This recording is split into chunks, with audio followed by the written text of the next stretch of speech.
आज संपूर्ण जगात झाडांची सावली सर्व लोकांना पाहिजे असते, मात्र झाडे लावायला कोणीही पुढाकार घेत नाही। भंडारा शहरात कित्येक ठिकाणी वृक्षारोपण करता येऊ शकतो, पण पुढाकार घ्यायला कोणीही तयार नाही। ही सर्व बाब भंडारा शहरातील काही उत्साही सामाजिक कार्यकर्त्यांच्या लक्षात आली व त्यांनी वृक्षारोपण मोहीम राबवायला सुरुवात केली। वाईल्ड चॅलेंजर ऑर्गनायझेशनचे राज बघेले व युवा शक्ती संघटनेचे गोवर्धन निनावे यांच्या पुढाकाराने मोहिमेला गणेश हायस्कूल, राजीव गांधी चौक, भंडारा येथून सुरुवात करण्यात आली। भंडारा शहरात 10,000 वृक्ष लावण्याच्या मोहिमेला दिनांक 8 जुलै 2024 पासून सुरुवात करण्यात आलेली आहे। 10,000 वृक्ष लावण्याच्या मोहिमेला भंडारा शहरातील गणेश शाळेतून सुरुवात करण्यात आलेली आहे।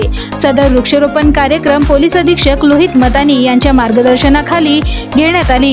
या प्रसंगी गणेश शाळेत 30 रोपटे लावून मोहिमेला प्रारंभ करण्यात आलेले आहे। तसेच टप्प्याने संपूर्ण भंडारा शहरात वृक्षारोपण करण्यात येतील, असे वाईल्ड चॅलेंजर ऑर्गनायझेशनचे राज बघेले व युवा शक्ती संघटनेचे अध्यक्ष गोवर्धन निनावे यांनी सांगितले। भंडारा शहरात 10,000 वृक्ष लावण्याच्या मोहिमेला यशस्वीरित्या पार पाडण्याकरिता भंडारा शहरातील वाईल्ड चॅलेंजर ऑर्गनायझेशनचे राज बघेले, युवा शक्ती संघटनेचे गोवर्धन निनावे, दर्पण नागदेवे, दिलीप निखाडे, शुभम साकुरे, एकांश चव्हाण, गायत्री नारवरिया, रवीना नारवरिया व गणेश शाळेचे मुख्याध्यापक महाकाडकर व शिक्षक, शिक्षिका, शिक्षकेतर कर्मचारी व विद्यार्थी प्रामुख्याने उपस्थित होते।